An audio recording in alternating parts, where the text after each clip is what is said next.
Thank you very much, Mr. Chairman. Good to see you again, second day in a row, Secretary Pompeo. Let me just associate myself quickly with the remarks of the ranking member regarding the importance of information flows between this committee and the State Department. I understand that there's lots of classified data that we will never see. That's what the Intelligence Committee is for, but there is some that rises to such level of importance that it affects decisions that we are making on this committee and in the Senate. And I just anchor my comments in those made by the ranking member.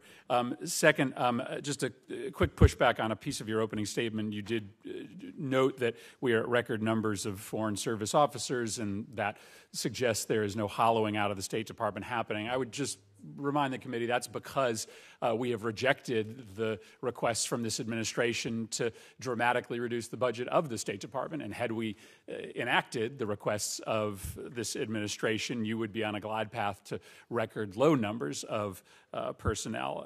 And again, I've never been of the mind that this is the budget that you would write, Mr. Secretary, but it's just a reminder that to the extent we still are holding the line, it's because we've stayed together on this committee. Mr. Secretary, I wanted to come back to the question of Chinese technology, 5G and Huawei. I was in Dublin a couple months ago, and the embassy there noted that the Chinese embassy was exploding with personnel, and that was not coincidental to the open tender of the new high-speed network in Ireland, a country that's frankly very important to us because we have a lot of American data there and a lot of American companies there.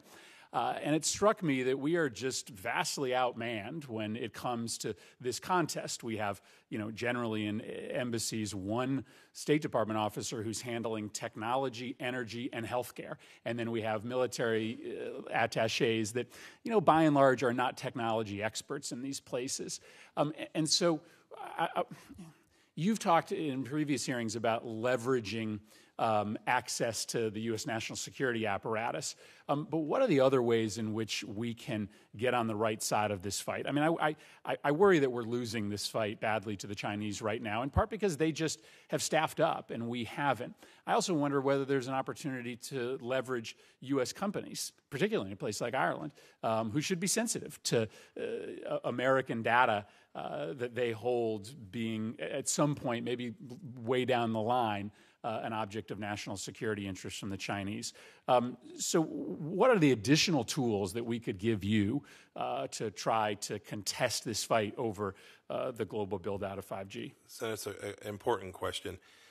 Let me take the second part of it first, or the second idea contained in there. We, the State Department, has to do a better job of making sure that American companies, frankly, non-Chinese companies, will always fight for ours, but that the technology systems being put in place in these countries have American values embedded within them, right? Privacy protections, concepts of property rights, all the central things that we would want from a technology system. So we have two functions. One is to make sure not only do those governments, a country like Ireland or someplace else, as well as the private entities contemplating major technology acquisition, understand the risks associated with the Chinese technology. And then we have to help our companies show up to compete. On 5G today, we're behind. It is difficult to show up with a suite, and we will always have a direct cost disadvantage there. The Chinese will subsidize in ways that we just don't. So your point about leveraging the private sector, I think, is very real. In terms of what other tools do we need, it's the case that we have just a handful of officers in most embassies around the world working on economic issues, but we have a big department, Undersecretary for Economic Affairs. I hope we'll get him confirmed before too long. So we'll do better at this. He comes out of that very space, the nominee does. I think we're close. We have to show up with our full team. When there's a competition, when there's a tender, we have to show up there and make sure that the opportunity for an alternative choice is available. Listen, it's the fight of the next 20 to 50 years, yes, and we're fools if we don't staff up the State Department with a technological expertise that can win this battle. One final question. I'm looking at a Washington Post article from January of this year entitled, Can Saudi Arabia Produce Ballistic Missiles? Satellite Imagery Raises Suspicions. Notwithstanding our bipartisan concern about Iran's ballistic missile program, is it still the policy of the United States to oppose the proliferation of ballistic missile technology in the Middle East? Yes, we're concerned about ballistic missiles in the Middle East and elsewhere, Senator. Thank you. Thank you very much, Mr. Chairman.